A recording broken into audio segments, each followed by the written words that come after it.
अगर अभी इसी पल आपका नाम पुकारा जाए और एक फरिश्ता आपकी तरफ देखकर कहे, फैसला हो चुका है, तराजू रखा जा चुका है, अमल तौले जा चुके हैं और अब वापसी का कोई रास्ता नहीं। कुछ चेहरे नूर से चमक रहे हैं और कुछ पर ऐसा डर है जिसे देखकर रूह कांप उठे।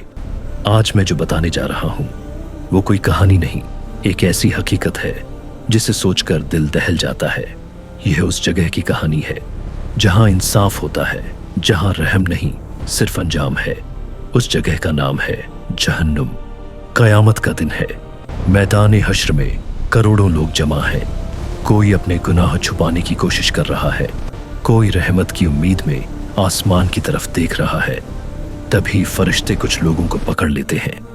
उनके हाथ जंजीरों में जकड़े हुए, पैर लड़खड़ा रहे हैं, चेहरों से रंग उड़ चुका है और उन्हें खींच कर ले जाया जा रहा है एक ऐसी जगह की तरफ जिसकी गर्मी दूर से ही महसूस होने लगती है, जैसे लाखों सूरज एक साथ जल रहे हों।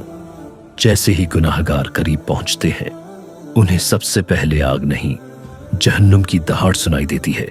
एक ऐसी आवाज जो दिल को चीर दे। कुरान में आता है, जब जहन्नुम उन्हें दूर से देखेगी तो वे उसकी गर्ज और खौलती हुई आवाज सुनेंगे। वो आग साधारण आग नहीं है। कहा जाता है आग जहन्नुम से निकली है। जहन्नुम आग से नहीं बनी, उसकी हवा जहरीली है, उसका पानी पिघले हुए लोहे जैसा। जहन्नुम के दरवाजों पर फरिश्ते खड़े हैं, न उनके चेहरे पर मुस्कान, न उनकी आंखों में दया। वे सिर्फ इतना कहते हैं, यह तुम्हारे अपने अमल का नतीजा है। और फिर गुनाहगारों को धक्का देकर अंदर फेंक दिया जाता है। जैसे ही वे गिरते हैं, आग का समंदर उन्हें चारों तरफ से घेर लेता है। चीखें निकलती हैं, या अल्लाह हमें एक मौका और दे दे। लेकिन जवाब आता है, तुम्हें दुनिया में मौका दिया गया था पर तुमने उसे गंवा दिया। जहन्नुम कोई जमीन नहीं है वहां, वह पूरी आग का समुद्र है। लोग उसमें डूबते हैं और जब बाहर निकलने की कोशिश करते हैं, आग की लहरें उन्हें फिर अंदर खींच लेती है। उस आग का रंग लाल नहीं, काला है, क्योंकि वह सदियों से जल रही है और पहले से ज्यादा खौफनाक हो चुकी है। कुछ लोगों के गले में आग की जंजीरें हैं, कुछ को लोहे की जलती कुर्सियों पर बांध दिया गया है। जब वे चीखते हैं तो ऐसा लगता है जैसे उनके गले से भी आग निकल रही हो।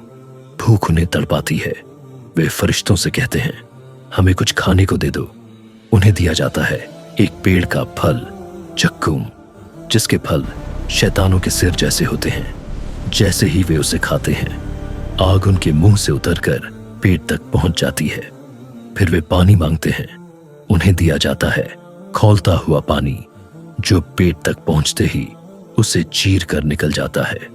फिर भी वे उसे पीते हैं, क्योंकि प्यास उन्हें जीने नहीं देती और वह पानी उन्हें मरने नहीं देता। जहन्नुम का अंधेरा इतना गहरा है कि कोई अपना हाथ तक नहीं देख सकता। हर तरफ सिर्फ चीखें हैं। कोई अपनी मां को पुकार रहा है, कोई अपने रब से माफी मांग रहा है, लेकिन कोई आवाज किसी तक नहीं पहुंचती। तब हर रूह समझ जाती है, दुनिया का पैसा, दुनिया का घमंड, दुनिया की ताकत कुछ भी काम नहीं आया। सिर्फ अमल साथ आए हैं। जहन्नुम के 7 दरवाजे हैं और हर दरवाजे के पीछे अलग अज़ाब। याद रखिए, जहन्नुम सिर्फ एक कहानी नहीं है, यह एक सच्चाई है। लेकिन अल्लाह की रहमत बहुत बड़ी है।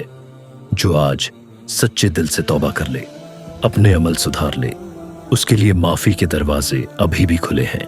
अब सवाल यह नहीं कि जहन्नुम कितनी डरावनी है, सवाल यह है, क्या हम उससे बचने की तैयारी कर रहे हैं।